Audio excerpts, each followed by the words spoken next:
Weird. Is the reserve withdrawal included in the 27? Yeah. No, I cannot even have this until I get line sheet. Okay. So when you Well, finish wrapping but up. also that will come through. Oh, The auto- it'll pick up. It'll Oh, pick okay, up. just Yeah. kidding. Yeah. You're good. That's even better. Yeah. Huh? This is what I hope to be the only I'm sorry you reminder have about to this. use If we could try and keep this aisle as clear as possible throughout the presentation, it would be greatly helpful. This is reference materials for all of our software staff. And reporters, if you could go that way when you need to do Q&A time, to your left.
All right.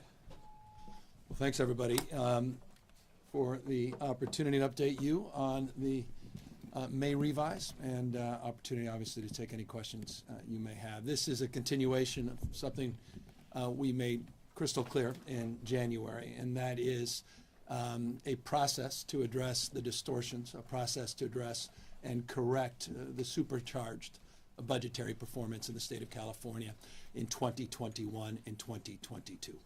The need to right-size expenditures, the need to right-size in relationship those expenditures to revenue is self-evident as it relates to some of the projected shortfalls that we announced in January, and we will be updating here today in May. Fundamentally, the approach we will be taking today is a little bit different than the approach we've taken in the past. We are not looking at the budget year alone. We're looking at the budget year plus one. We're looking at the next 2 years to take operating deficits and to have what I loosely refer to as operating reserves, operating surpluses over the next 2 years. We'll lay out today in some detail how we propose to do that with the humility and understanding always that this is a proposal and this is a process that will unfold over the course of the next many weeks, working with legislative leaders, working with groups large and small, and being attuned to the mood of the public and where people are in relationship to some of these proposals. It goes without saying, and you'll ask me, I'm sure, in the Q&A, why this cut, I will undoubtedly say I prefer not to make this cut. These are programs, these are propositions that I've long advanced, many of them. These are things that I've supported. These are things we work closely with the legislature to advance. None of this is kind of work you enjoy doing, but you got to do it. We have to be responsible. We have to be accountable. We have to balance the budget. And so we are submitting today a balanced budget. But we're doing so mindful of the world we're living in. And I remind you every year, as I think previous governors have, the volatility that is the tax system. And yes, you'll ask the same question we get asked every year. Shall we or should we reform the tax system? The answer is yes.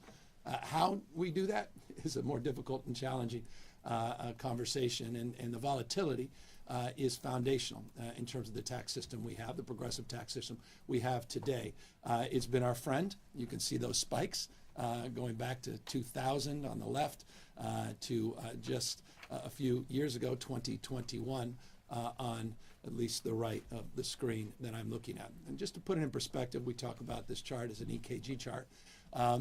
It's a revenue chart that relates to capital gains. It's the volatility as capital gains as a percentage of our income tax receipts. And to put it in perspective, on the far left there, you'll see in that 2000 peak, it was roughly about 10.4% of our capital gains that were realized as percent of revenue that year. It spiked to 11.6% in that higher spike on the right in 2021. That represented $349 billion of capital gains realized, $349 billion of capital gains realized.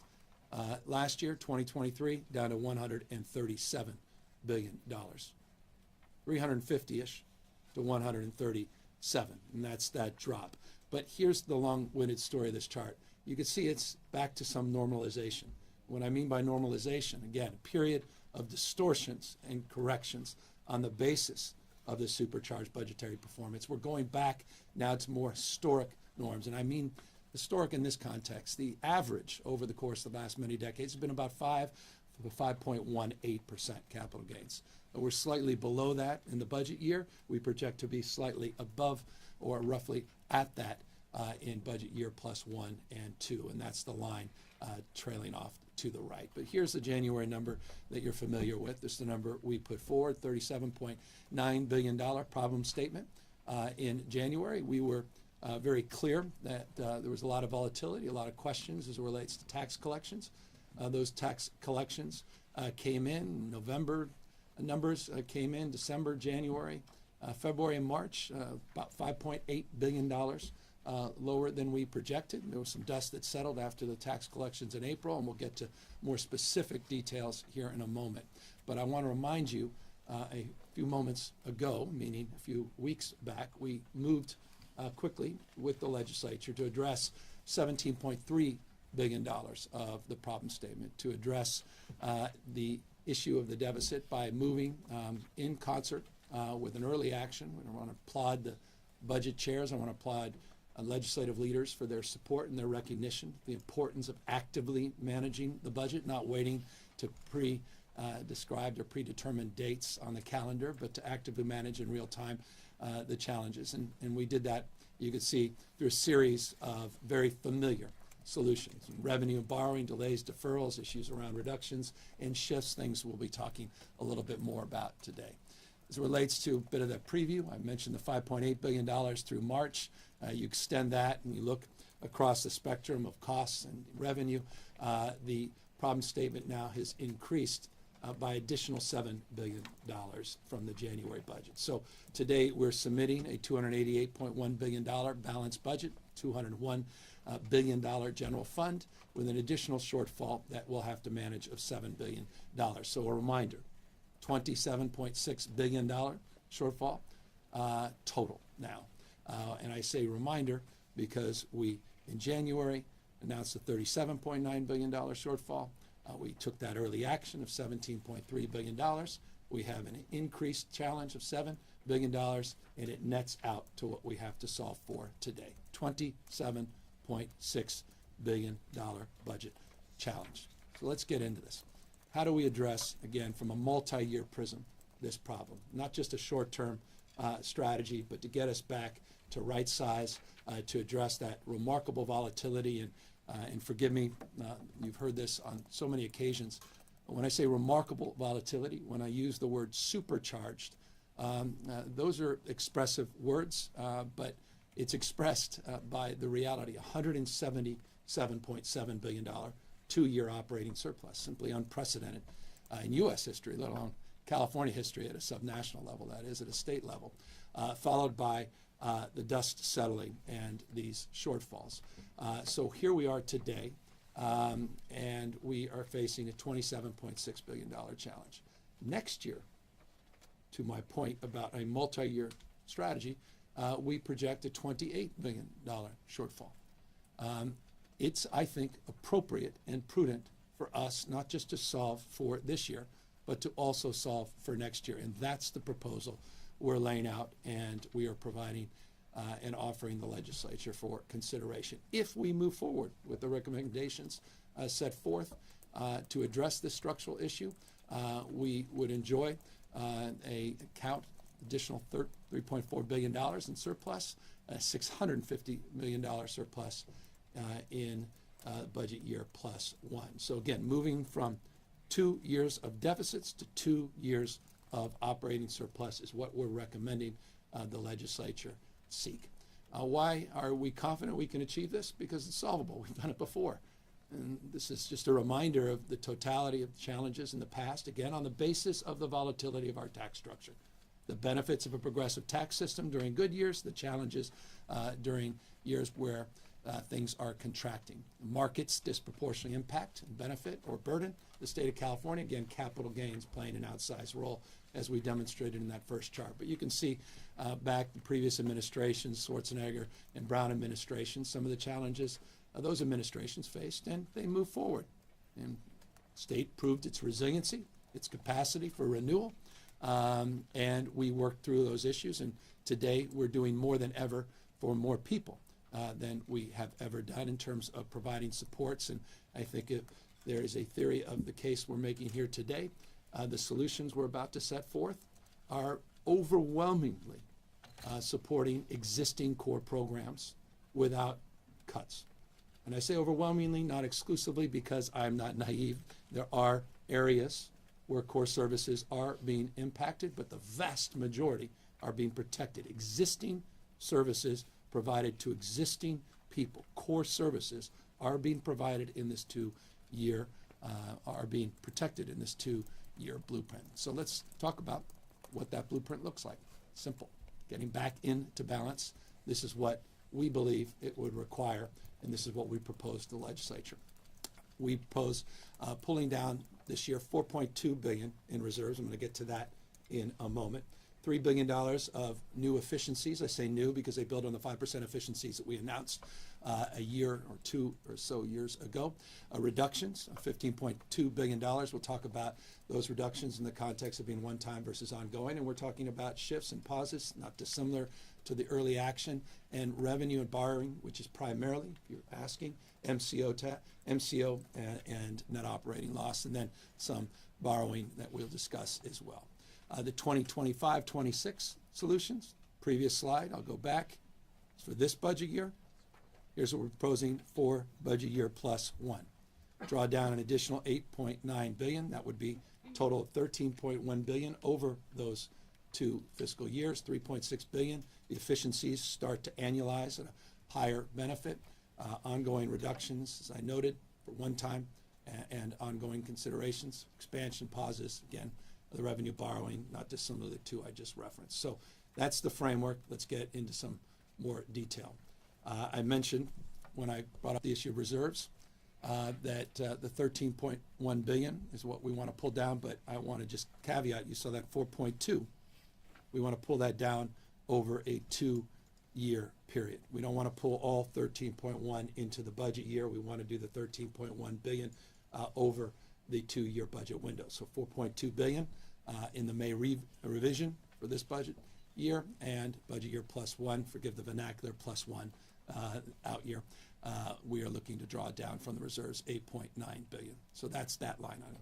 On the efficiencies, you recall the $3 billion this is how we propose to do it. 7.95% reductions, roughly 8% reductions.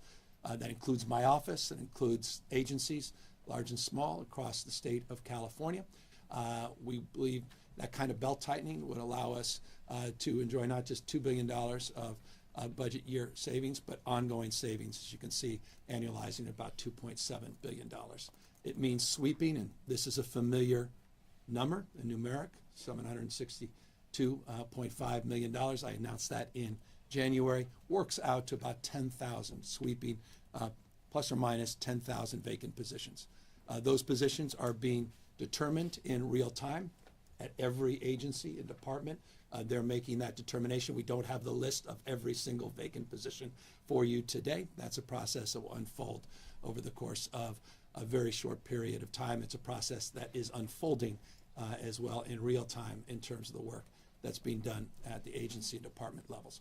So we want a leaner government,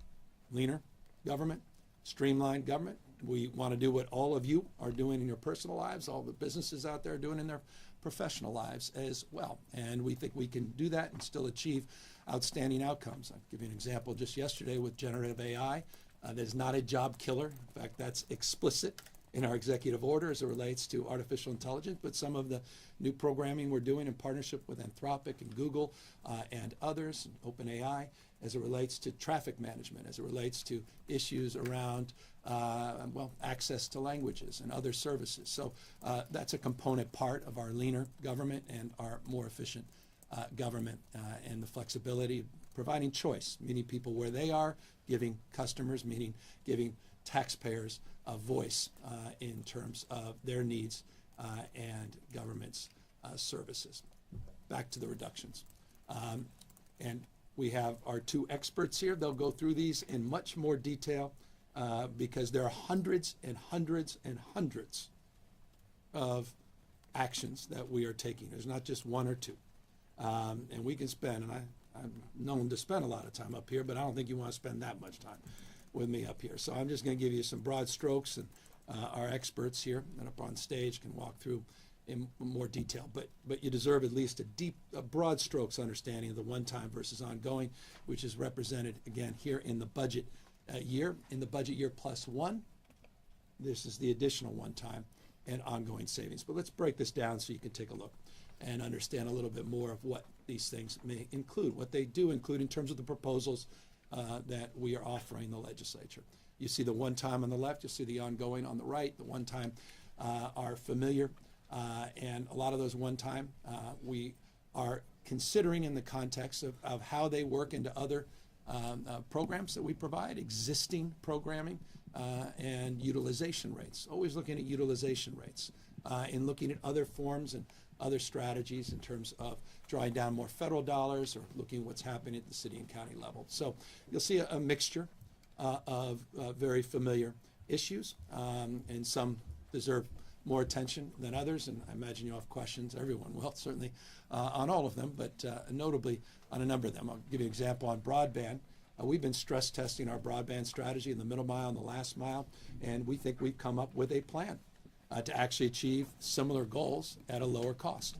So we think it's appropriate to claw back those dollars without a diminution in terms of programming and advancing the commitments that we've made. As it relates to workforce, we have $2.4 billion new resources that are coming in that we're leveraging from the federal government, disproportionate amount of that leverage from the federal government over the next 5 years pursuant to Prop 1. We have facilities grants that we think we can incorporate into strategies for new bonds in the state. We can discuss where we are with the bonds in relationship to the legislature. I imagine that will be a question. Water storage as it relates to what is being programmed now and what we anticipate needing into the future in relationship to the old Prop 1, the $2.7 billion that was set aside for some of the water storage. Workforce, meaning these sort of apprenticeship programs and learning-aligned employment, what we're currently doing with the utilization rate, we feel we can make some adjustments. Children, youth, and behavior, this is a passion project for me, as you know.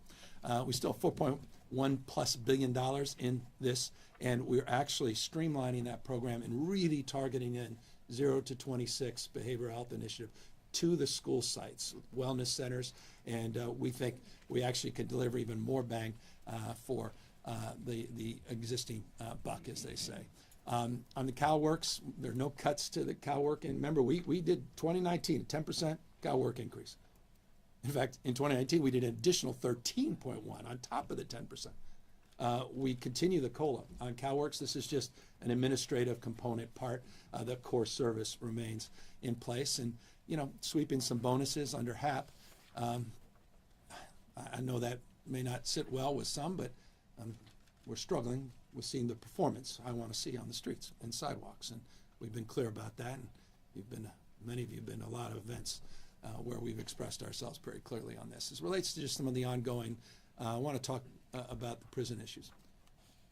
We've saved, and again, everything I say can and will be scrutinized and corrected. So I'm mindful of that as I sit up here without a note. But $3.4 billion from 2021 to 2027 is projected to save $3.4 billion in terms of the 4 prisons that we've already closed and the 7 yards that we've closed. So you've got $3.4 billion of ongoing we've saved, that we'll project to save from 2021, climbing back a few years, projected through 2027. We are proposing to shut down at 13 prisons an additional 46 housing units that would reduce the census of beds by just shy of 4,600. That would produce ongoing savings on an annual basis that would grow of $80 million starting the first year it's enacted. In fact, we're also moving to pool. Chuckawalla was projected to close down, and by the way, that's one of the 4 that I referenced. It was projected to close down in March of 2025. We're looking to pull that forward as early as November of this year. So we've been scrutinizing that budget. We're mindful of the census and population. We're mindful of the direction that we're going as it relates to public safety, and we could talk more about that. But prison housing unit deactivations can happen much sooner than prison closures and provide us more flexibility.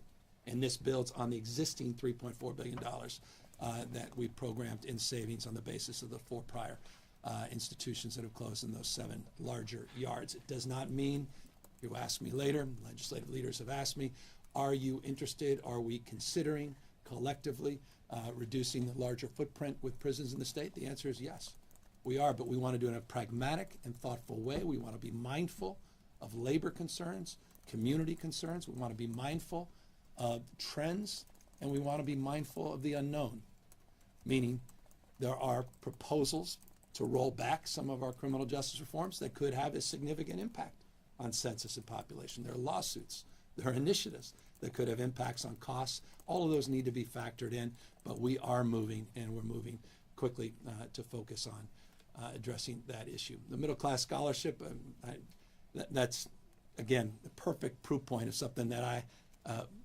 enthusiastically supported back when I was lieutenant governor. And I think it was, John Perez and others that worked with Governor Brown to initiate the program with $117 million in the first year. We're basically leveling setting back to where it was. It's about $100 million, was 117, but that's the haircut of the enhancements that we've made the last few years, not because we enthusiastically want to do that, quite the contrary. So those that express disappointment in that, let me add my voice to that. Maybe I'll provide you a quote in relation to it's, again, reality. It's math. Being mature about the challenge, the problem statement, it's aligning that expectation. What are the core services that we can maintain and continue to enhance versus the things that we'd like to do that are important? That's certainly one of them that right now we feel we're unable to do. So that's just a broad strokes on that. I talked about pauses and some of the issues that we're just delaying.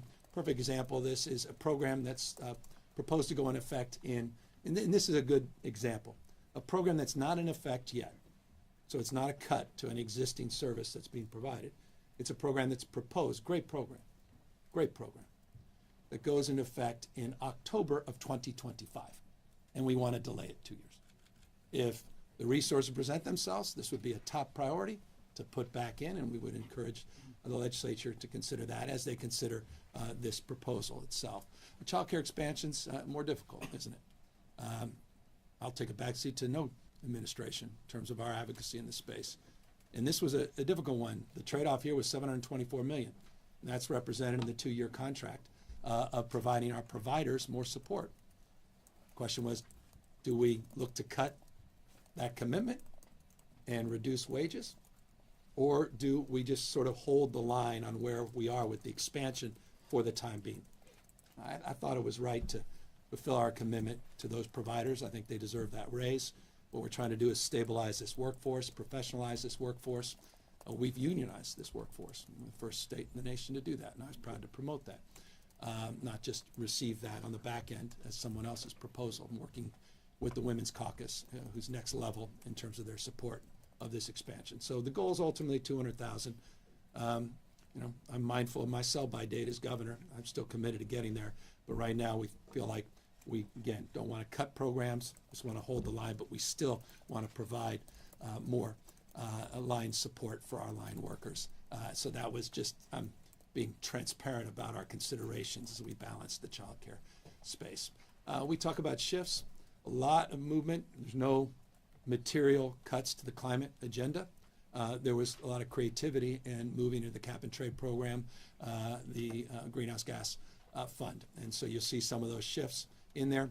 Transit budget substantially is whole. I think it's about $150 million a shift from a $4 billion base, but substantially whole. And clean energy programs, ZEP programs accordingly. And you can see that represented in that $4 billion in the cap and trade fund. And by the way, we just promoted the anniversary of the cap and trade auctions, not the cap and trade program, which was established well before the first auction. It's been 10 years, $28 billion, $11 billion has already been invested, 76% of that in low-income communities, 76% of that in low-income communities. And so this cap and trade program continues to be rightfully an envy of programs around the world, not just across the country.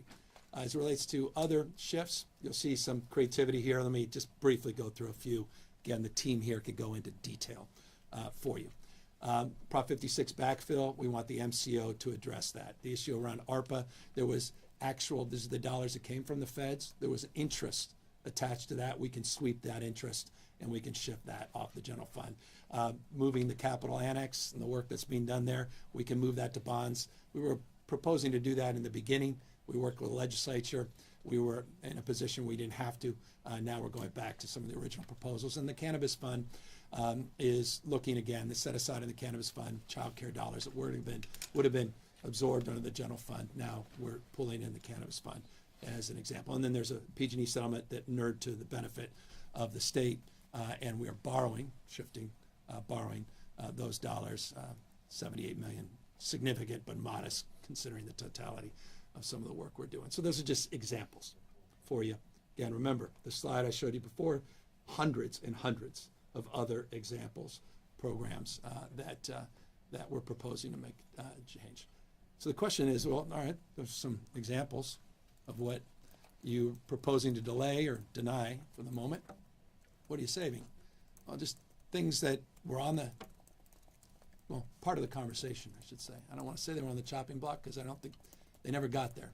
But they were presented as proposals. SSI, well, SSP, state's program is SSP. It's a relationship to the SSI. We want to maintain that support. As I noted, the CalWorks as it relates to the COLAs, wanted to hold the line. Earned income tax credit, I think it's one of the great anti-poverty programs in this nation, the state. I was an advocate as mayor of San Francisco, as one of the first cities to do an earned income tax credit advocate. As lieutenant governor, we went from $400 million on the EITC to over $1.3 billion. We added the $1,000 child tax credits. We added a foster youth tax credit. We want to hold the line, maintain those credits because we think they're important. We also want to maintain our healthcare expansion across the board, regardless of ability to pay, regardless of pre-existing conditions, and your immigration status. And I just think that's foundational. It's something I believe in. It's core of, I think, who we are as a state, and we should be as a nation. Care Court, new pathway, new strategy, moving away from the old binaries, unsupported, not substituted care, we think is important as it relates to the issue of our time, and that's addressing the streets and sidewalks. And then on broader nutrition programs. We're holding our summer EBT programs. We're holding all our food bank programs. We're holding our programs that relates to some of our creative $35 million senior programs where there's a lot of sort of flexibility in where those dollars can go. So I just want folks to know that, and I want to thank Senator Skinner, for making sure we were sensitive on the nutrition. I want to thank Senator Eggman and Umberg for sensitivity on the care court, and I want to thank leadership, remarkable leadership of the Latino Caucus on the healthcare expansion. I want to thank Arambula and obviously great work Mary Elena Durazo has done for decades as an advocate, and now as someone who's been delivering on that promotion and promise. So just examples of things we are keeping. Again, back to this notion, keeping core services intact for those that are existing beneficiaries of services. Vast majority, not all cases, is that achieved with the proposal we're setting forth. Question we're getting a lot, Prop 98, what does January look like, or rather what does May look like in relationship to January? Our per pupil in January, we announced a familiar slide, 17,653. Here's the May per pupil. It's slightly down, about $151, looks like. Making sure the numbers slides align with what is in my head. And then all funds is slightly up, which is encouraging. So Prop 98 per pupil in May, $17,502, and you'll see all funds slightly higher. Local reasons that's the case, $23,940. Begs then the COLA question, doesn't it? COLA was at 0.76 in January. Interestingly, because I don't know how else to, I think it's a word that is appropriate in this case, it went up to 1.07. Only the people that study physics and mathematics and engineering could possibly explain the Prop 98 formula to explain exactly why the COLA went up, but it has. We also driving down, as you recall, and that was in the January budget, $8.4 billion on that stabilization count within the 98 framework. So that remains consistent from the January proposal. Two things I'll close with. We want to address this issue of volatility, and as I began, homeowner insurance preview, because if you're not going to ask the question, you should have, because it's a real issue and it's top of mind for all of us. And I just wanted to update folks on our thinking on it and where I think we are as a state. But the issue of revenue volatility, this is the second to last slide. We are mindful on the basis of our experience with, again, the supercharged capital gains, $349 billion, 2021 to 2022 numbers, the volatility, that we know what we know, but we don't know what we don't know. And this is why I believe we need to have a 2-year mindset going forward. I think the new normal should be budget plus budget year one. That's a deeper conversation. We're starting to socialize that with the legislature and how we can advance that. I think it's the only way with a progressive tax structure that you can prudently manage moving forward. And I think the last few years have really underscored that. As it relates to that volatility, we're looking at the constraints under Prop 2. And I've reminded you, I think you've got to reform this Prop 2. Legislature believes that as well. The question is, what does it look like? But the deeper question is, will the public support it? I mentioned to you in January, we've done a lot of outreach on that. We've done some research on that, and the public doesn't necessarily see that right now, as reform is one of their top agenda items. So that's going to take some work to, I don't want to say educate, because that's patronizing. We're always getting educated, and I think that's enlivening. But to really express our point of view in a way that sort of saturates in a state larger than 21 state populations combined. In the interim, I don't want to wait, and that's why we want to move forward with this new strategy that our two experts here will discuss, and that's to address, again, this volatility, this incredible,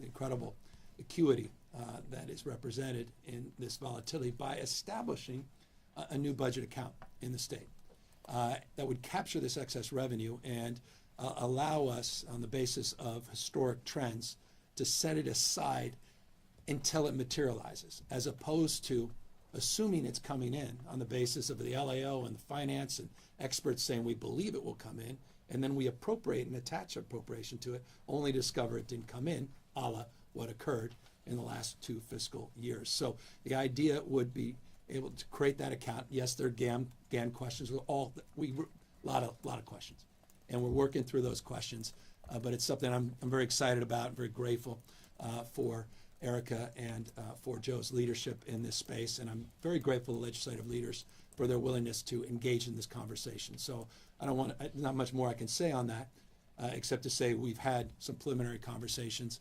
Intellectually, people get it.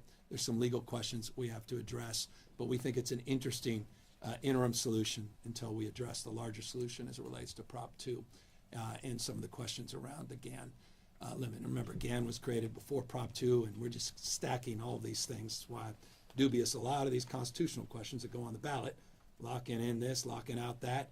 We have to be very careful about all that, and forgive me, that's a rabbit hole we can go down. It's one that's being adjudicated across the way at the Supreme Court. As it relates to this issue of homeowner insurance, final slide. We did an executive order, as you recall, about a year ago, and we're trying to reconcile 30 years where there hasn't been much reform in this space. We're mindful of voter approved constraints. We're mindful of the challenge and burdens that have been placed on our FAIR plan, which is our backup plan, and we're deeply mindful of the day-to-day travails of trying to reconcile these screaming headlines and the reality when you get a notice that your insurer may not want to reinsure or extend that insurance, or you buy a new home and you can't even get that insurance. So this is real, and it's being felt across the United States. And I have a chart. If you're interested, you may want to ask me. You can take a look at the costs of homeowner insurance nationally, and it's places like Florida and elsewhere. I mean, for all our challenges, let's just not have theirs. And so we need to get ahead of it. And I know our insurance commissioner, we're in constant contact. His team is working their tails off. I know how concerned the legislature is on this, but we're going to do some trailer bill language with this budget, because the most important thing we need to do now, in addition to all the other things that we laid out in the executive order, all the other things that the insurance commissioner has already announced he wants to do, but December, I don't think we have that much time. We've got to move this. And I know 30 years and they're getting it done in just a matter of, relatively speaking, months, but we just got to do more. And he needs to have all the support and resources to do that. But we need to get this rate ruling process done. And that's why we want to expedite it over a 60-day period. We need to stabilize this market. We need to send the right signals. We need to move. We need to move. And insurance commissioner, again, knows that. I know it's broadly shared. It's the how. It's hard business. We share the same goal, but we need to do more. And so that's just something I wanted to highlight before we end the presentation and move to the final point, which I guess I lied. There were 3 slides. Not 2, because, I'm proud of this. Back to resiliency. I think there's a thematic here. The normalization, the alignment, the expectation alignment as well. But the fact remains that we remain the 5th largest economy in the world, 7 years running, $3.89 trillion. Germany, $4.4 trillion. Japan, 4.2. Watch India. I want to say we remain the 5th for as long as I can, because India is moving. But we don't begrudge other people's success, quite the contrary. But we maintain our success and our stature as the 5th largest economy in the world, despite all of the macroeconomic swings and challenges. And I just wanted to highlight that. I also wanted to highlight the record tourism, $150+ billion. Not every part of the state is enjoying pre-pandemic levels. Bay Area is still trailing a little bit. Other parts are enjoying record-breaking tourism. That's a very encouraging sign as well in terms of California's stability, but it's record high in terms of the tourism spend. And population's increasing. And I'd say that it's time to update the memos, to update the talking points. It's time to update the doom loop on some of the networks on that issue. That includes one of the platforms, Social Truth or Truth, whatever it is, that former president started. So I want to get him to update that talking point as well, just for the purpose of the truth imbued in the platform Truth Social. So those are 3 things I wanted to highlight, and that's the resiliency of roughly 40 million Americans strong. It's the resiliency of a dream that was promoted and is realized every single day in the state of California. And that's because of the entrepreneurial spirit where people put everything on the line for riches and new beginnings. That's the spirit that defines the best of California. That entrepreneurial energy, that innovative energy that continues to be the envy of the world. People visiting here from around the globe saying, what is it? What is it about this state where you continue to punch above your weight, you continue to invent the future, you continue to outperform expectations, and that's highlighted in AI, it's highlighted in immunology, it's highlighted in quantum, it's highlighted across the spectrum of biotherapeutics and innovation, medical devices. It's defined by our partnerships with universities, the research and development, but it's also defined by the fact that we get first-round draft choices around the rest of the world. People come in from all around the globe because they feel seen and they feel included. And that's the final point I'll make for the Q&A. Our values continue to allow us to thrive, and those values, I believe, are foundationally intact, despite some tough choices that we are making and proposing to make in this budget, and despite this short-term adjustment.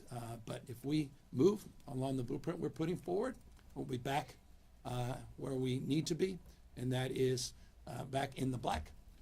We'll be back on our feet as it relates to this budget, and we'll continue to do nation-leading work across the spectrum, and that requires partnership. And so, as I always do in this presentation, I look forward to working with our speaker, look forward to working with the pro tem. Our working relationship has been next level. I'm blessed by their partnership. The early actions, a demonstrable example of that. The relationships are sound. These are tough days, however, and I'm not naive. A lot of people have a lot of opinions, different opinions, and I welcome that. And I want to just repeat what I said in the outset. I look forward to working to adjust, to reconsider, to recalibrate. This is not etched in stone. This is not, this is not an Archimedes moment where we put the staff in the sand, immovable. But directionally, budget year +1. We have to be mindful not just of the short-term challenge, but we've got to address this ongoing issue. And to me, that's an important line that I believe we are aligned on, but I want to maintain as we move forward in this budget negotiation. So that's the May revise, and we're here to answer any questions. Mr. Governor, it's Eitan Wallace from Nexstar news stations across California. Thanks for taking the time. First question right off the top. I'm trying to think about the average Californian out there. Right off the top, I know you were very clear in the January presentation about the following. No new taxes. Can you look all the cameras in the eye right now and guarantee no new taxes between now and next year? There are no new taxes. I've not been one of those promoting taxes.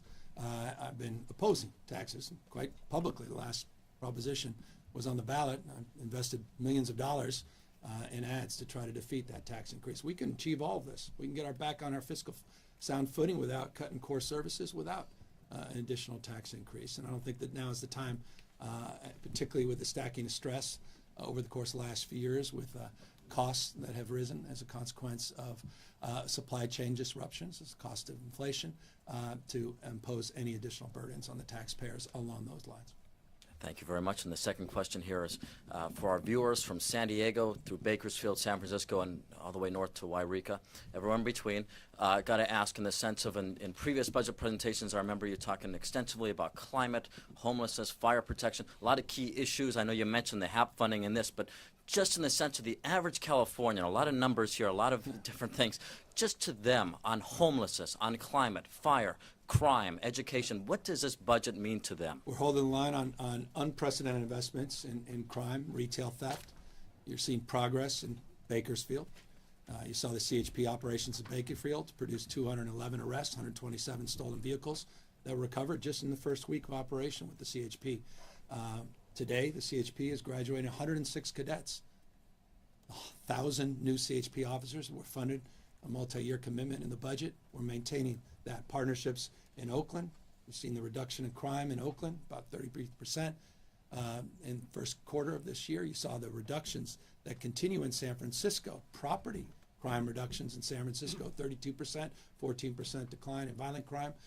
Partnerships that we want to continue to advance. National Guard partnerships on the border, addressing fentanyl. We want to continue to advance those partnerships. On the issues of homelessness and housing, we actually are increasing our low-income housing tax credit by $500 million in this budget. I could have had a separate presentation to continue our work in that space, to continue to partner with cities and counties. You may have seen our latest stance as it relates to one community, Half Moon Bay, on housing. We mean business. We mean business about the housing element. We mean business about meeting your state mandated goals. We want cities and counties to follow the law. We'll continue in that space. Prop 1 on Tuesday, this goes to the issue of homelessness. We're going to be announcing in detail what we're doing very differently as it relates to the implementation and the reforms as it relates to mental health and homelessness. And I'm really encouraging you to tune in or participate in that discussion as well. We've been working for months now in anticipation of it passing, weeks since its passage, to fulfill our promises that were made in that campaign. So across the spectrum of those top priorities in the state, we preserve our frame of focus. No fundamental cuts in terms of the energy and daring of sorts. I say daring because we're daring to do things radically differently in those spaces.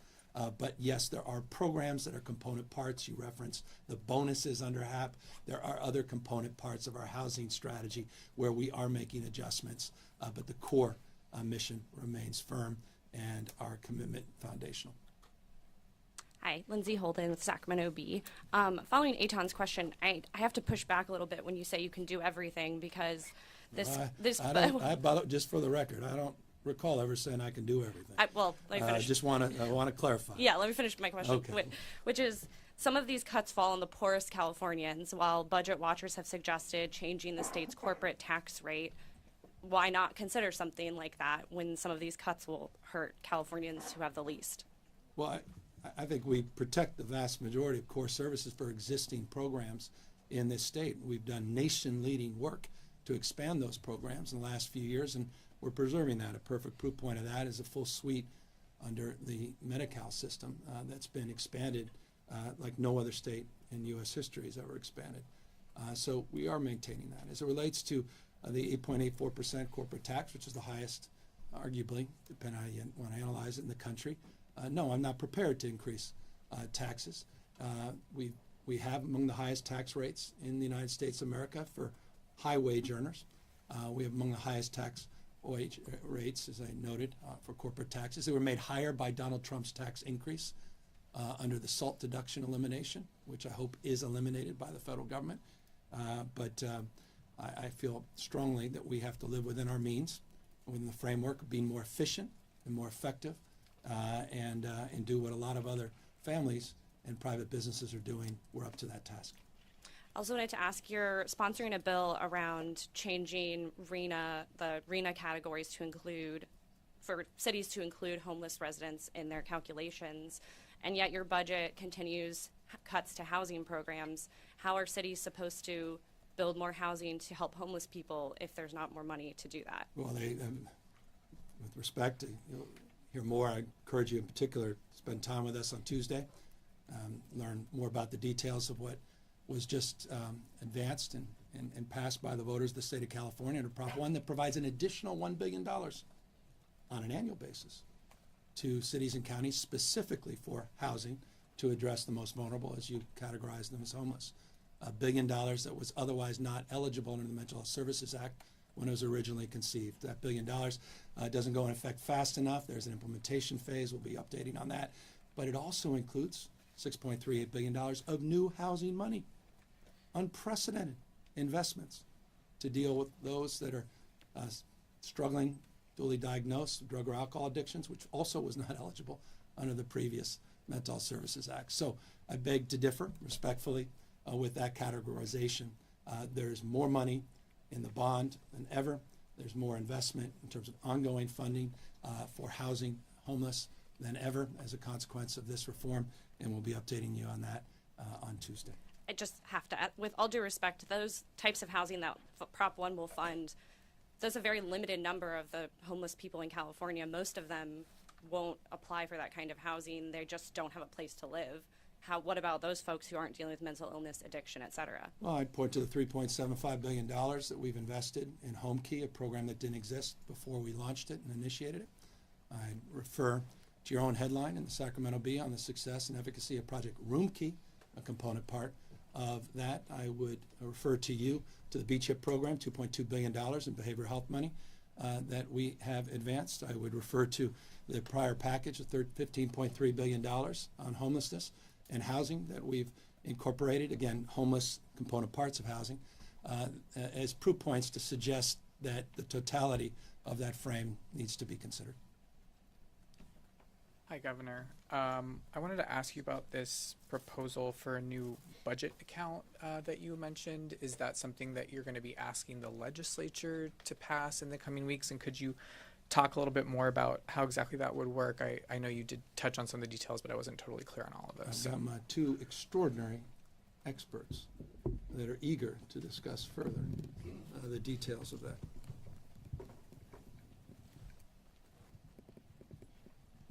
Man, it doesn't need to be introduced. This is the finance chair, if you didn't know. Yeah, Joe Stephenchild, Director of Department of Finance. So yes, it is a proposal that will be part of our May revision. We'll be proposing trail bill language and hopefully working with the legislature over the coming weeks as we finalize the budget to include it in the final budget package. Essentially, what we're trying to do here, as the governor talked about, this inherent volatility that we have in our revenue system and what we experienced, particularly over the last couple of years, when we look at our forecast and our and the surpluses that are part of our forecast. Portions of those surpluses are based on revenue that's expecting to come in over the upcoming budget year. So the general idea here would be to come up with a methodology to determine growth in the forecast that is above historical levels of growth. Typical level of growth is 5% historically, so we would figure out amounts in our forecast that are above those historical level of growth and set aside in our budget plan a portion of that money and not spend it till it actually comes in during that fiscal year, and then we would program it in the budget for the next fiscal year. I guess why is this needed, beyond the reserve funds that already exist? Why could you not change those to just be setting aside more money into the existing reserve accounts? So as the governor stated earlier, we are still having discussions with the legislature in terms of reforms of Prop 2 enable us to save more money into the budget stabilization account. Those are changes that have to go back to the voters. So this will not replace those efforts. This is something that we think we can do in the near term. That could be in addition, just another tool that we have to manage that volatility. Okay. And then just a question for the governor, since he invited it at the start of this press conference. You mentioned that you do think we should reform the tax system, but how we do so is a more challenging and difficult question. What are the solutions that you personally would support in order to get to a more stable, long-term, revenue system in California? So on a probably annual basis, I discuss my long relationship with former Senator Hertzberg, who promoted a lot of ideas in the space, California Forward and Think Long and Bergeron Institute and others that had offered strategies. And that's the broad approximation of the approach that I've long thought made sense. There have been some more detailed legislative paths that didn't go very far in the past. The Senator, to his credit, asserted them. These are tough issues, and there's certain things, that continue to promote that are difficult to actually achieve, and including, by the way, getting the voters to where they need to be to reform Proposition 2, which is an enormous undertaking, and that's why we don't want to wait to achieve that goal without addressing an interim concern, and that's the idea of this account. So that's where I've long been, long promoted, and I just think the last few years underscore. The volatility, again, is unless we have other structural reforms, is going to continue to vex many subsequent administrations and legislators. Hi, Governor. Blake Jones with Politico. I know that in this budget, kind of unusually, you are addressing these 2 years of deficits, which you haven't done before. But there are still several delays being added, and a couple of pretty massive spending deferrals that you've kind of already proposed. One is this, $8 billion education funding maneuver that would have the state basically pay back, money through 2028, 2029 when you're out of office. Also, in the early action agreement that you negotiated with the legislature, you endorsed a payroll deferral in 2025 that's over $1 billion. So, I guess my question is, with all of those additional delays and deferrals, is there still a risk that you're kicking some of the financial problems down the road? Well, I guess there's a risk, but look, instead of 13.2, we're taking 4.2, the reserves, to sort of hold some prudence and to be a little bit more rigid and structured. We are addressing the out year. You get 2, 3, 4 years out. I think you start. Frankly, everybody gets misled because you're really speculating. It's too speculative. To your question, it's the right question. But doing what we need to do this year and next year, and how we balanced it, I think it's reasonable. And again, no one's gonna. This is a sizable deficit. I mean, no one's suggesting nothing's occurred here and there's nothing to see. Quite the contrary. You're right to reference. It was well over $1 billion on that payroll. Those 2 examples. So we'll work through them. On 98, I don't want to see education cuts right now. I want to see us preserve the progress we've made on community schools, on preschool, on after school for all, summer school for all, the work we're doing. That's, again, nation leading in the education space. I want to maintain that. So, yeah, that's all subject to kind of debate and discussions we're going to be having with the legislature. But this 2-year process, I think, is prudent, long overdue, and we stand ready to defend it. The language you've used to denounce tax increases often has been that you don't want broad-based tax increases. You talked about not wanting corporate tax increases, but there have been things around the edges, such as the MCO tax expansion that you signed last month. Are there other taxes and fees that could generate more revenue and solve for this that are being considered by the legislature or others that you're comfortable with? Right now, this is what I'm comfortable with. I just presented, and we've adjudicated and considered many different alternatives. The MCO is a very different process, as you know, with CMS and waivers and partnerships and drawing down federal funds, et cetera. But no, I do not support general tax increases, period. And you're not comfortable with any other revenue generating provisions this year? I think we need to be more efficient. I think we need to level set and align our revenues and expenditures. We're going back to our historic revenue, the more typical and historic revenue growth, and I think it would be wise to temper any enthusiasm for the more is always better frame, and that's referring to taxes. Good morning, Governor. Travis Gilmore with the Epoch Times. There's been a lot of uncertainty about the depth of the deficit. The LAO projected $73 billion. Is the actual number we're solving today, if we take the 27.6 plus the 17.3 plus the 20 billion in solutions they said were included in the January proposal, are we solving about 65 billion? Yeah, let's go to the, I appreciate this. And we've got a slide here. We can get it up on the LAO and the DOF, which Department of Finance projections. You can see this is the delta. I cautioned everyone, I failed miserably, not to run with that $73 million figure, but billion, but everybody, it's sort of repeated as gospel across the country. If you include the totality of January in the revision, our projected shortfall is at 44.9. Again, that's not the budget problem today, but that if you add those two up. So there is a delta between their projections and ours, and foundationally, in this, there could be 25 pages, to be fair.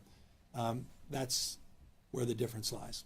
On different projections on revenue, different approaches to Prop 98, revenue's impact on Prop 98, how you address 98, and then just workload, which is another fancy way of saying expenditures. And SFEU is that safety account, that basically surplus account, checking account of sorts. So that's the difference. They will have, and they continue to have their point of view. We respect them. We have a great working relationship with the LAO, and we learn a lot from their insights and thoughts, and we have outstanding dialogues, and we hope they learn from finance team, which is all assembled here. Job well done, everybody, by the way. Thank you. Joe in particular and Erica, we appreciate all your hard work on this. So that relationship is outstanding, but this is the difference, and we never anticipated that number to be accurate, and our numbers suggest something radically differently. And then, can we explain to Californians how we moved from a $100 billion surplus to such a significant deficit in just a matter of a few years? Well, it's, we can explain it. $349 billion of unprecedented capital gains, 11.6%, when traditional capital gains is around 5.18% on average. It's almost double. So you had massive volatility. You have requirements under Prop 2, the GAN. You have requirements under Prop 98, which require that set aside. We use 93% of our surplus, which is, I want to be careful, either on the higher end or without precedent for one-time purposes. So we anticipated, because we didn't want that surplus to go to ongoing commitments, we anticipated that shortfall. What we didn't anticipate is these rain bombs in December, January, February, and March, these atmospheric rivers that led to a federal declaration that led to FEMA and the IRS moving in a direction where we couldn't collect our taxes until, I believe, November 16th, as opposed to April 15th. And so therein lied this blackout period that beguiled all of us, the LAO, finance, economists, experts. And interestingly, I mean, has been at the White House recently, had an impact in terms of the IRS collections as well with their estimates, because there were other states that had similar delays in their taxes related to weather events. If there was any indication that climate change has impacts well beyond those that are often promoted, I would consider our financial delays as just another example of why we need to tackle them. Another reason I'm looking forward to conversations that we'll be having next week in this space. Thank you, Governor. Thank you. Hey, Governor. Well, I haven't talked in a while. Angela Hart, KFF Health News. Thank you. I have recently the state auditor found that California wasn't doing a great job on tracking its homelessness spending. And this isn't a gotcha question. You're doing more than any other governor in the country, really, to address this crisis. So I have a two-parter for you. Do you acknowledge, Governor, is your administration doing enough to determine whether the money that's being plowed into homelessness is being well spent? And do you worry? I'm curious, do you worry that the appetite is souring among the public for spending more, given the lack of progress that's happening? No, I appreciate the question and the frame. It's the right question. It's one I ask myself all the time. As you know from the audit, one of the vexing issues that was highlighted in the audit was local appropriations, local data collection. And it's difficult at the state level. I say it often, localism is determinative, and each city and county has different strategies and approaches. We've tried to level set that to your subsequent question about doing enough. As you know, a few years ago, we required accountability plans before we submitted at least one of the discretionary portions, the HAP program, to cities and counties and CACs. I rejected the first plans because I didn't think there was enough transparency and accountability and ambition. We supported the last plans. I also acknowledge that we need to do more, not just in the homeless bucket, but also the mental health / homelessness bucket. That's why Proposition 1 had subsequent reforms as it relates to requirement by July of 2026 to have one single plan for all funding sources for mental health. at the local level with more transparency, auditing, and oversight, again, of local spend. So that audit didn't surprise me in the least, quite the contrary. Also, third, and this is really important, Angela, you know this well, but for others perhaps don't, we also promoted, and I couldn't be more proud of Member Ward introducing just a few days ago, the proposal to take the framework of our housing accountability unit, which by the way has unlocked 23,000 housing units in the state. I'm really proud of their work.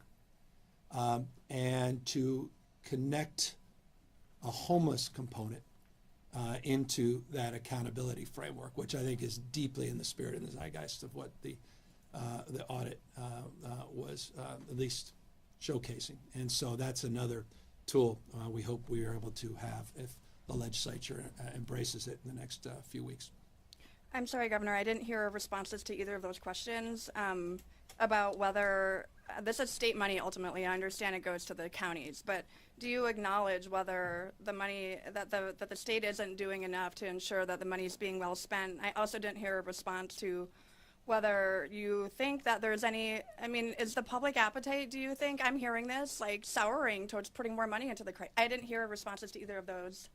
Well, and forgive me I'll, if I appear to repeat the first response. So the audit did not surprise me. The state has advanced unprecedented investments, you're correct, and unprecedented interventions demanding more accountability with state money at the local level. That's why we created a framework for the first state plan under the HAP money.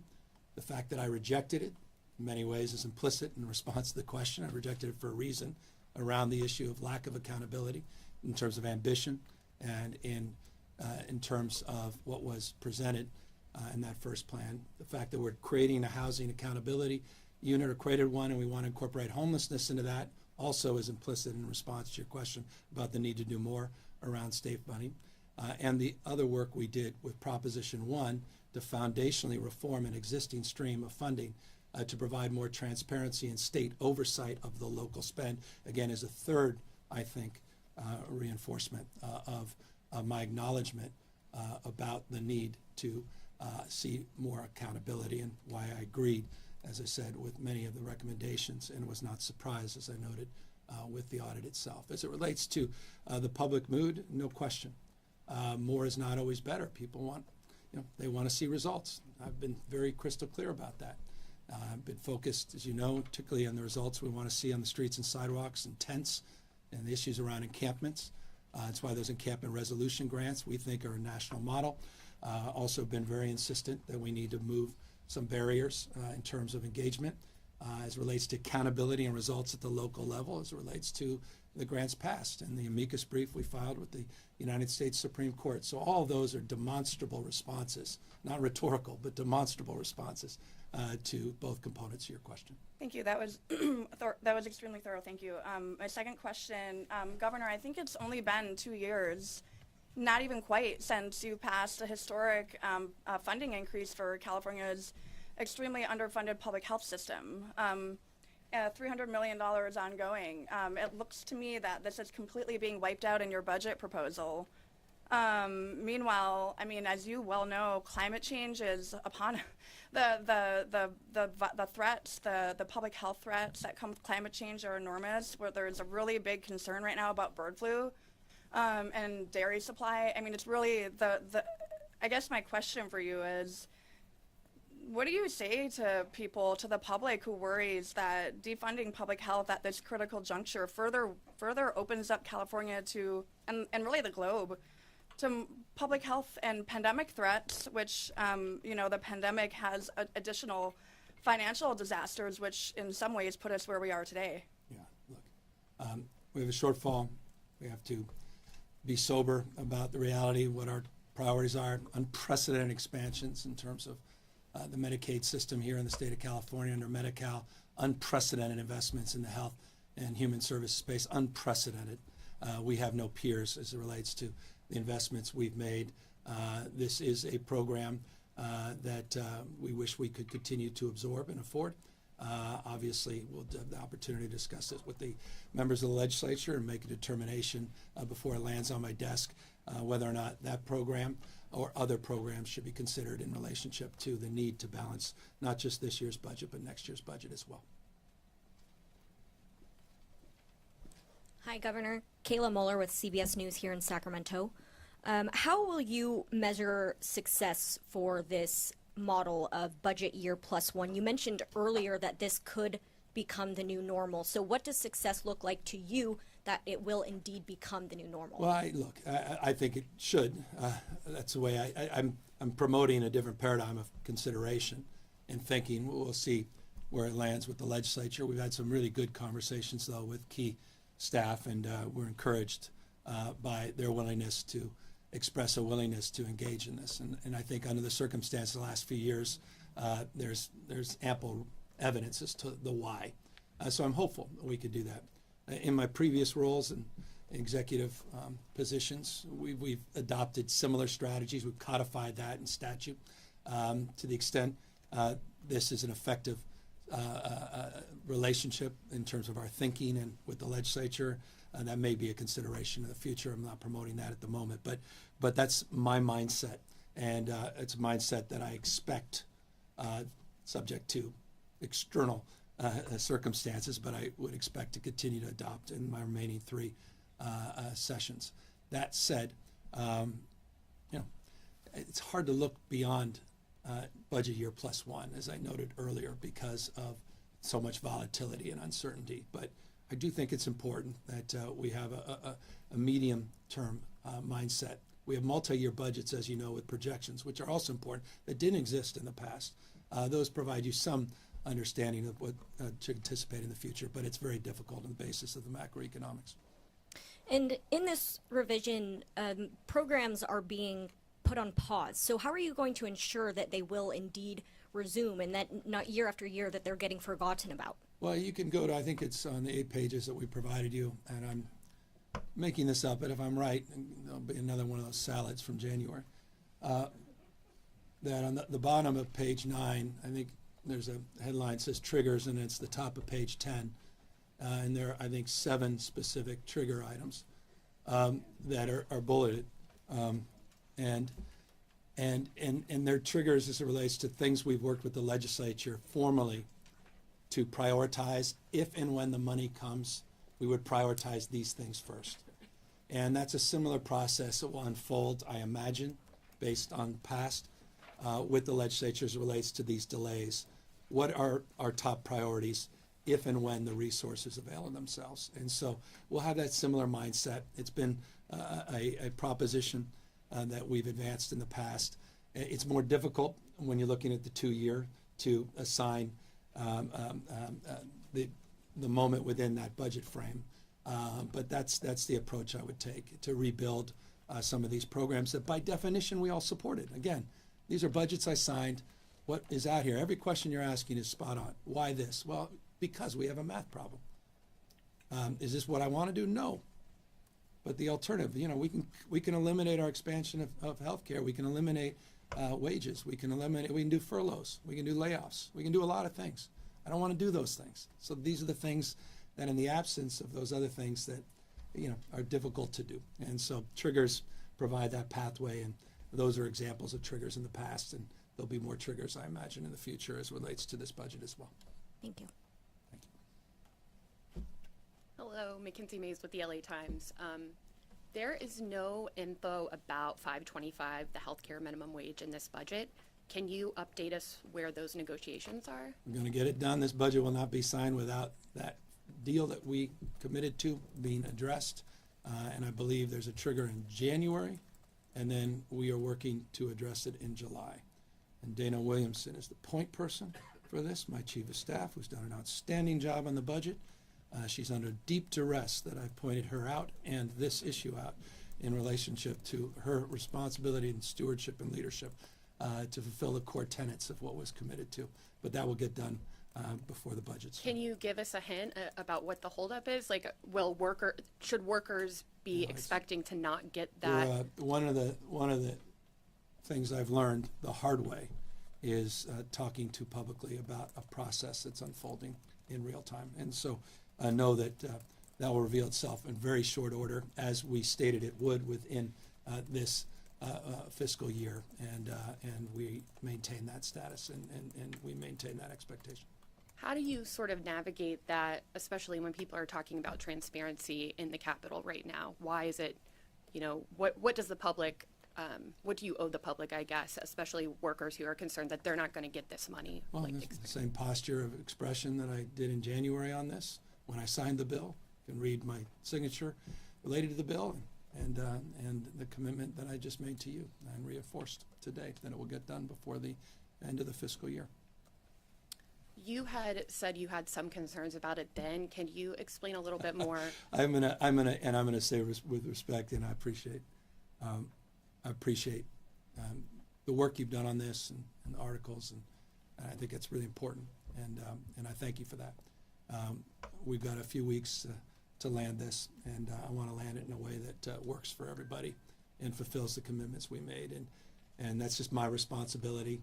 And I just want to leave it at that at this moment. If I Okay, may. I'll move on. I appreciate Sort it. of. It's all right. Do you think this wage, industry-specific wage hikes are the way to go, and would you support a higher minimum wage for all? Well, we have one of the highest minimum wages in the country in the state of California. I've long supported local level, not just at the state level, and sectoral bargaining is something obviously we embraced as it relates to one industry that we think was disproportionately undervalued and under-supported. But at this moment, I'm not promoting any additional ideas. I'm trying to address the acuity of the enormity of the task in front of us.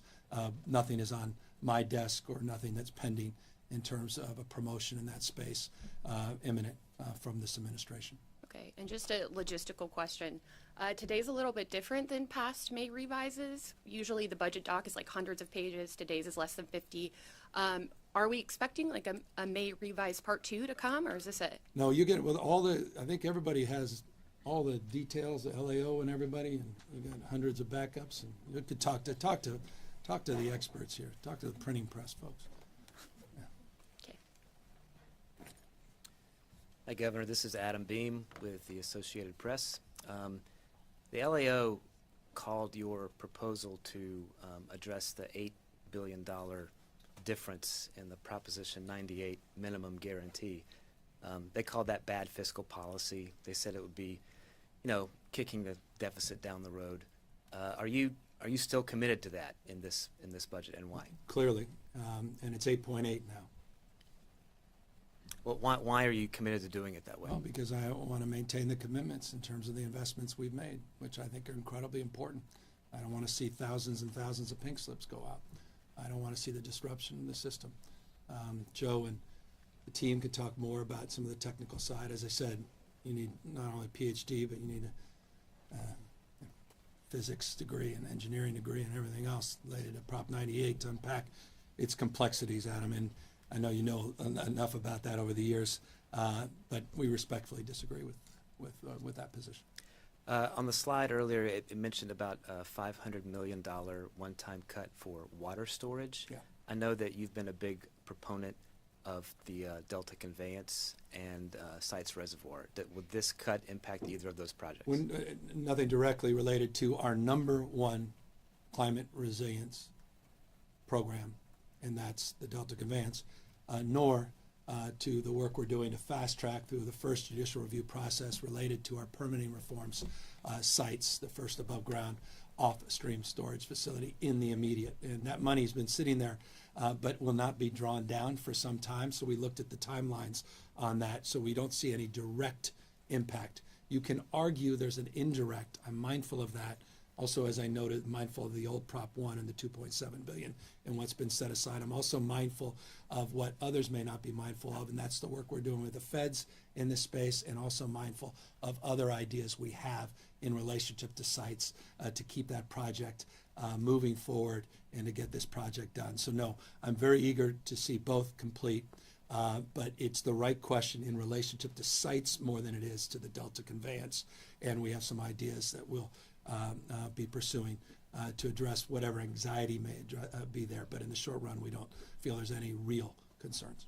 And finally, you mentioned that you feel like this, the budget, the revenues declines and everything that we've experienced, you've characterized it as a return to normal, like historic norms, and that, what was happening previously was not normal, this crazy amount of budget surplus infusions we had. So if that's the case, do you regret decisions made previously, spending decisions on that when we had all this money? Should we have been more prudent in saving and 93%. I mean, you set aside 93%. I remember I had a slide. You remember a May revise, I said I wanted 99. You all laughed.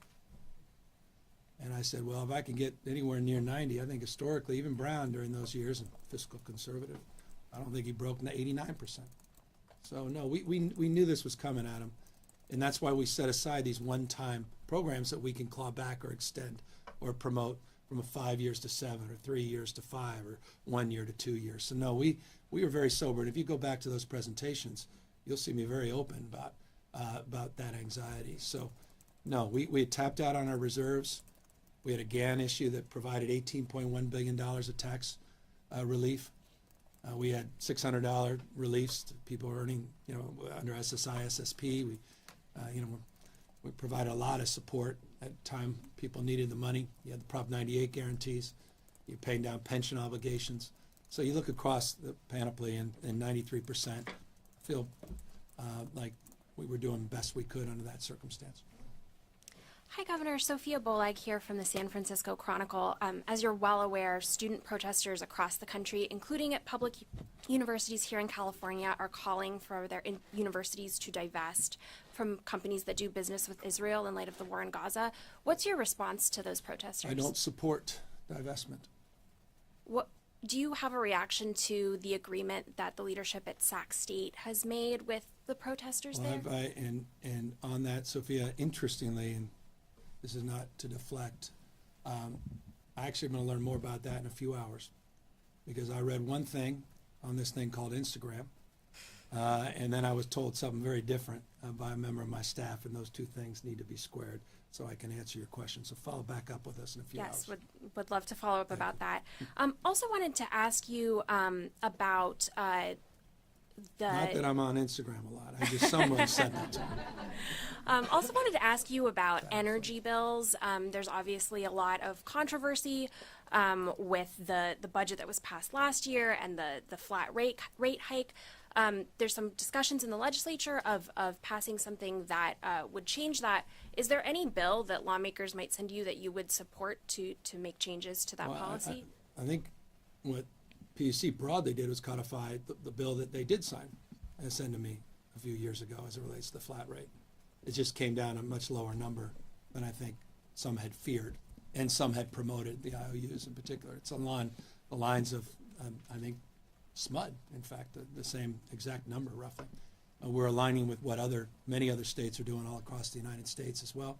And we're aligning with our values and our promotion around per unit costs of electricity to promote this transition to green energy and not to disincentivize people from moving into heat pumps and getting electric vehicles and moving to electrification broadly, including solar. So we think it was prudent under the circumstance, but it's changed. Now, as it relates to the utility costs more broadly, I want to remind everybody, if you haven't, you will see an adjustment on your bill. Tens of millions of people, at least, well, maybe I'm overstating tens of millions, but millions, will see an adjustment on the bill of $146 in April from last month, and you'll see another one, $146 adjustment in October as it relates to offsets to the utility bill that come from our nation-leading cap-and-trade program, cause and effect.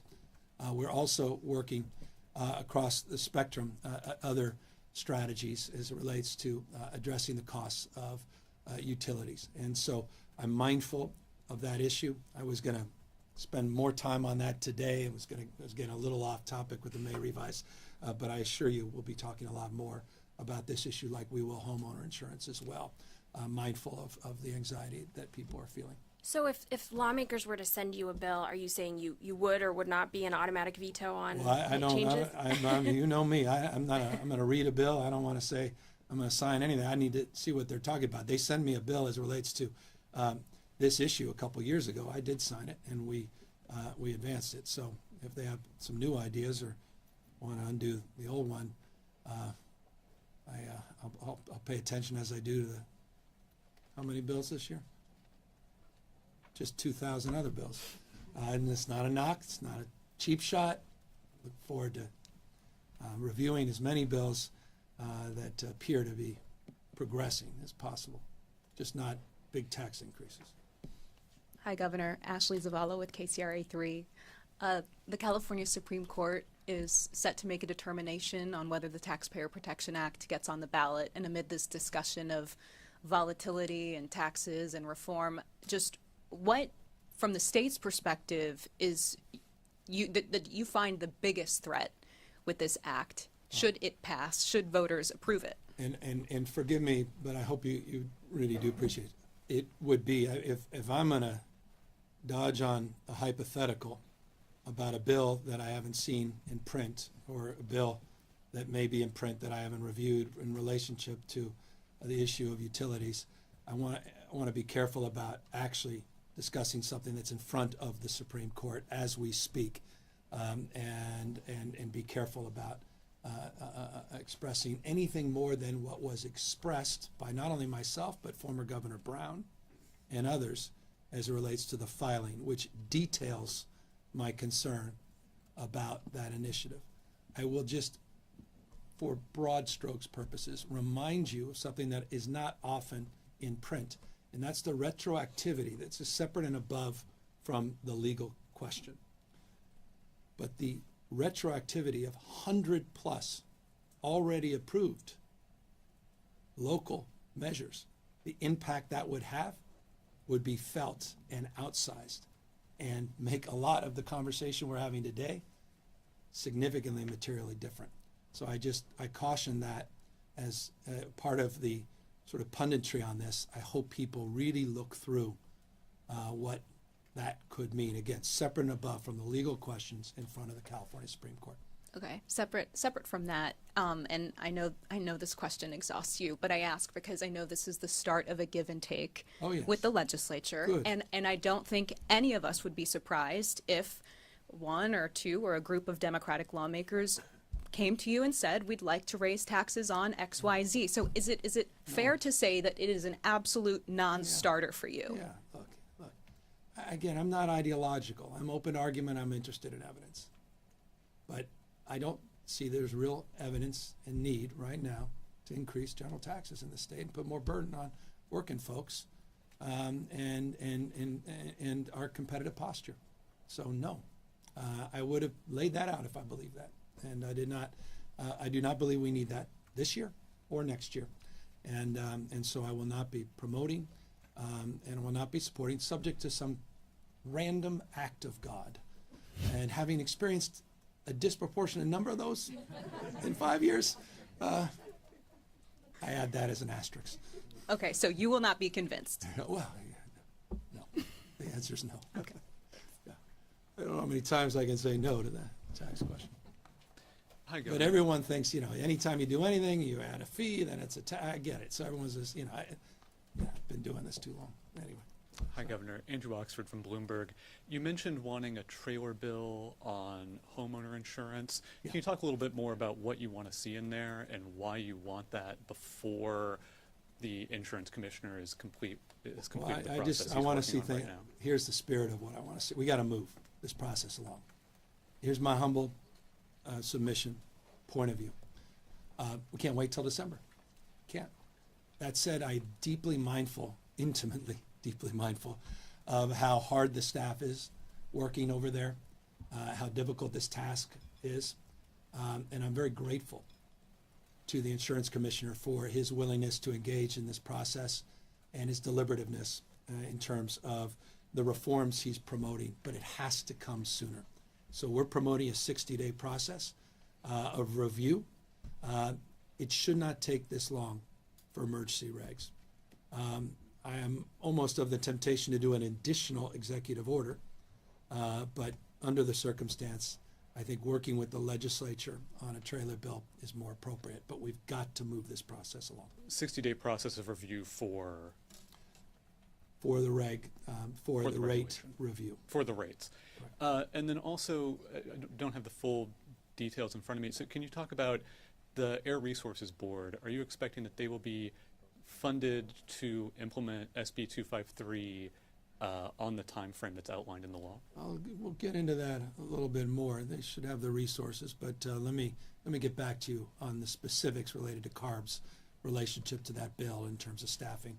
I think there was a big staffing request. We think they can find those resources to achieve the same goal without the magnitude of that request being fulfilled, or at least the numeric. But I'll get some more detail, but not at the level they originally wanted. We're going to have a separate conversation. It's funded in the budget. I just don't want you to come back and say it wasn't their original. They had maybe I know this is what happens when you do this for a living. There was an original proposal where I'm like, guys, this was too much of an ask. They ultimately compromised, and they got the budget as the answer. Thanks. There you go. Not to lay the Air Resources Board out. Sorry, that was to Chair Randolph looking in the camera. Hi, Governor. Jamie Kennedy from Spectrum News. You talked about pausing childcare expansion slots. You also said everyone's doing it leaner at the moment, so the state government has to. But if everyone who's already at the vulnerable stage has to do it leaner, and they were expecting a childcare slot, what do you say to the families that were hoping to get into something like this? Well, that we have more work to do, and we've been doing more than I imagined we could do 3 years ago. I mean, if the idea that we had a 200,000, I remember we called it a stretch goal a couple years ago. Then it was 100,000. And then I said, we'll do 150. And then we went back, maybe we can achieve this 200,000. So I would tell them our resolve remains firm, but reality, check. We don't want to take away an existing slot, 119,000. We're going to protect that. And we chose, and again, the legislature may have a different point of view. They may say, well, we want to sacrifice the wage. I don't believe that's the right thing to do. But they may say we want to sacrifice the wage increase because slots become more important. I think that would be a mistake, but we may be able to find some other common strategy. Because I maintain firm in my desire to see that goal is what I would tell those families.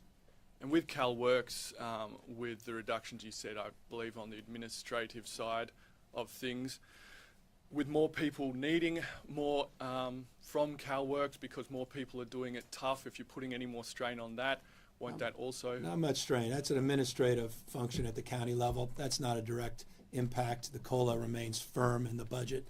And I'll remind you, since I've been here, 10% in 2019. In January, we did a 13.1%. On top of that later, you saw other incremental increases, including the COLA that we're holding today. So CalWorks is not being cut in that respect. This is an administrative function at the county level. All right, thank you. And then just lastly, state of the state, when can we expect that? Yeah. Why has it taken I feel so like long? we've just finished it today as we're going off topics. Looking forward to, it's just finding the time and the space with the legislature. And we've met with legislative leaders on 2 occasions, and that we were running around with certain dates. So I'm glad you care. You're the first person. We were so good last year. Yeah, God bless. Yeah, thanks. Hi, Governor. Becca Habiger with ABC 10 News. I want to circle back to the added urgency to the already urgent homeowners insurance affordability and availability crisis. I'm wondering whether you and Commissioner Lara have been speaking with insurance companies to get reassurances that if A, then B, if the state expedites the rate request approval process, if that forward-looking modeling actually gets on board sooner rather than later, then these companies will come back and write once again Yes, fully. and yes, and yes. That's why I'm moving forward with this trailer bill. Let's go. Let's you're move hearing this from along. them? We've been meeting with everybody on this. Strong opinions about time to this process, time to decision-making on resolving these open-ended questions around reinsurance, around guaranteeing insurance within the WUI, guaranteeing that people come back in the market, the rulemaking, all of the above, all the things that were laid out in the executive order, all the things that the insurance commissioner himself has very publicly pronounced and advanced, all the things that a lot of the insurers themselves have been promoting with, again, deep mindfulness of Prop 103, deep mindfulness of those that have consumer concerns, and maintaining that price balance, but availability price, that finding that balance. But time is important in terms of the rate decision making, and that's what we're promoting as a short-term step, and continue to promote the larger package in partnership with the insurance commissioner. And undoubtedly, December, as you mentioned, is already an expedited process. But what would you say to the average homeowner who, all over California, I'm thinking of folks I've talked to in the foothills who say, look, I'm retired, I'm on a fixed income, I simply can't possibly live in California for much And longer. I'm with them. That's why we're doing the trailer bill. I'm with them. That's why I did the executive order. I could not, I can't impress upon them more the urgency that we share together to move this process along. I'm also deeply mindful of the burdens that have been placed and the stress on the FAIR Plan, and just full disclosure, I'm a participant in the FAIR Plan in the foothills. So to those specific individuals, we share similar experiences as well. Final question. I'm taking a page out of Eitan's book over there. As you are well aware, I'm sure yesterday rumors were swirling that this May revise could include furloughs. Obviously, that is not the case, but to the 240,000 state workers, can you state explicitly that your proposal does not include furloughs? There are no furloughs. There are no layoffs. We're not asking for wage cuts or concessions. We are asking for 7.9% efficiencies in this budget that will impact our administration. And we are looking to sweep those vacant positions going forward, which total roughly 10,000. Thank you. Thank you. Hi, it's Laurel Rosenhall from the LA Times. I just was wondering if you could address the question of bonds. Obviously, there's proposals floating around in the legislature, and how did your own experience with Prop 1 shape your, receptiveness to any bonds that might happen this year? Do you want any?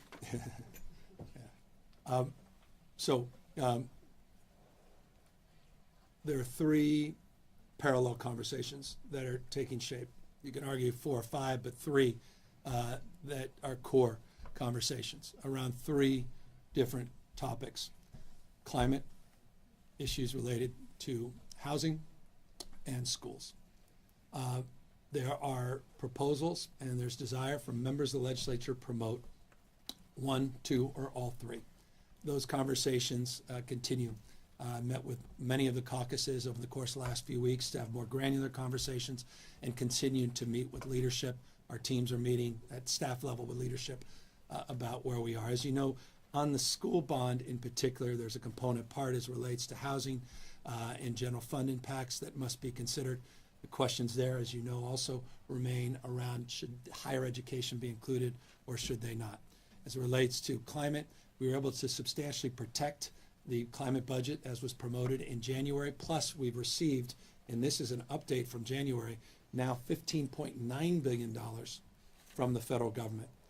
That is substantially higher than we even projected in January of additional funds that have come to enhance our largest subnational climate budget. On the issue of housing, ongoing discussions, key legislative leaders that care deeply about that space. So we're maintaining a posture of engagement. We'll make a determination. We'll look at the bond thresholds overall. We'll look at the long-term costs of those bonds as it relates to absorbing more of the general fund. And as it relates to the issue of March, in the experience we had, I'm mindful that March experience is very different than a November experience. But yes, even that experience of March sobered, I think, a lot of the conversation up here about where people are. And it goes to, I think, one of the questions was asked earlier about public's appetite. And the public wants to see results. They're not interested in inputs. They're not interested to talk about how much money we're spending. They want to see results. And they deserve results, and they demand results. And so when we're out there promoting these bonds, we need to be mindful of that. And that's deeply, to your question, part of the conversation we're having with legislators. So how many of those 3 do you want to see on the November ballot? I'm working with the legislature in a process to see where they are and make a determination, and we'll let you know. But we're right now working in partnership with the legislature to see where we land on these things, and I have nothing more to say at this moment. So also related to the November ballot, but not on bonds, I mean, this next 6 weeks is kind of the season when a lot of deals get made in Sacramento to get things taken off the ballot. Are there measures that you are actively working to get taken off the ballot? Apparently Dana Williamson gave that up by smiling right there. That's all. I can't tell you how many hours of the day were consumed. It's a very good question, a very thoughtful question. It's very accurate that this is the season, and we are engaged in a number of advanced conversations around these initiatives. And stay tuned. Any priority ones you really want to get off the ballot? At peril, once again, of making the mistakes I used to make. I'm going to make new mistakes, but I don't want to make the same mistakes that I used to make of saying anything more would be imprudent at this moment. Okay, thank you. Thanks. And that is our last question. Well, with that, I want to say that concludes the state of the state, but now that there's interest, I may defer.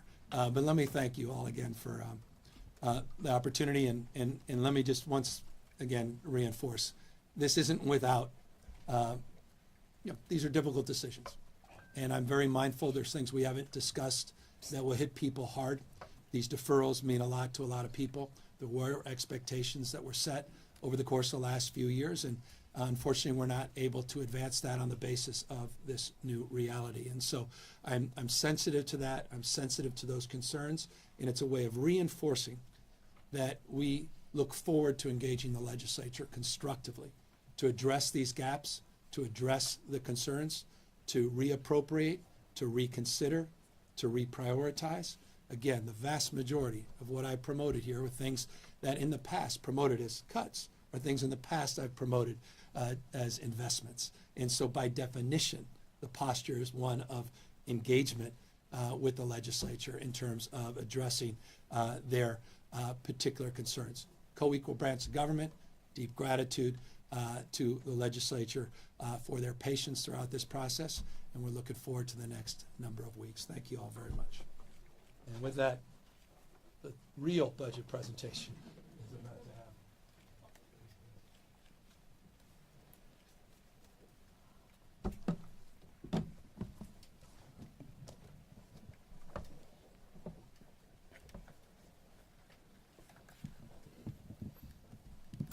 Good afternoon again.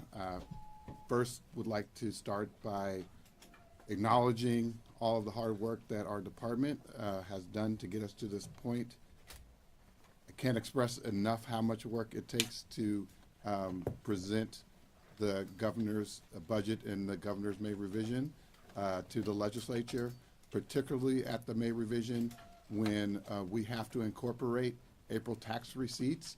We have from the end of April until this press conference to deliver the May revision, and the hardworking folks at the Department of Finance work nonstop, day and night, to make that happen.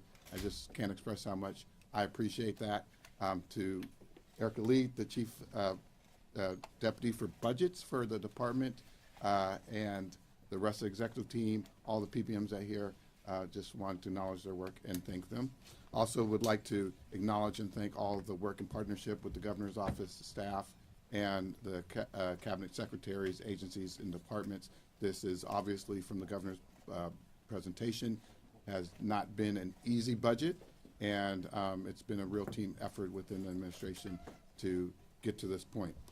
I'd like to start by adding a little bit of additional context to the governor's presentation. He did a fantastic job of outlining the proposal, why we're taking the approach that we're taking, but I just want to highlight that at this time last year, there was significant uncertainty built into our revenue forecast, as the governor mentioned, and the approach we took at May revision, and ultimately when we came to a deal on the 2023 Budget Act with the legislature, we held on to all our reserves.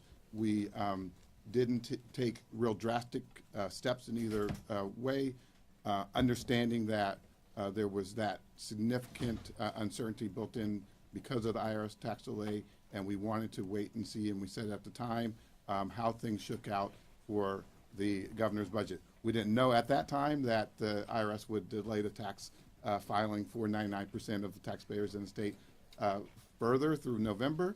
But now here we are at the May revision, and we have a better understanding of what happened in terms of our taxes for tax year 2022 and now 2023.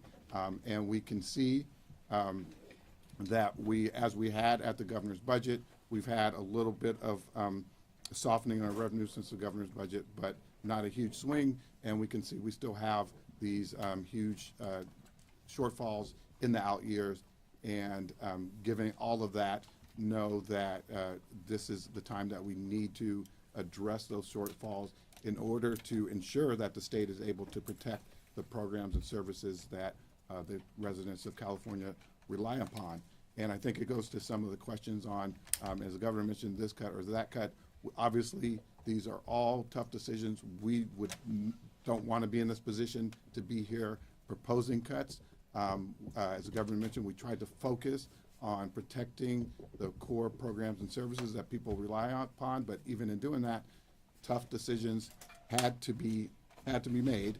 And this puts us in a place where when we are building, when the Department of Finance starts working on the budget for next year in just a matter of months, we are not facing another shortfall. This is intention here to right-size our budget so that we can then, in future budgets, work on advancing and building back up all of the efforts and programs and efforts that are underway.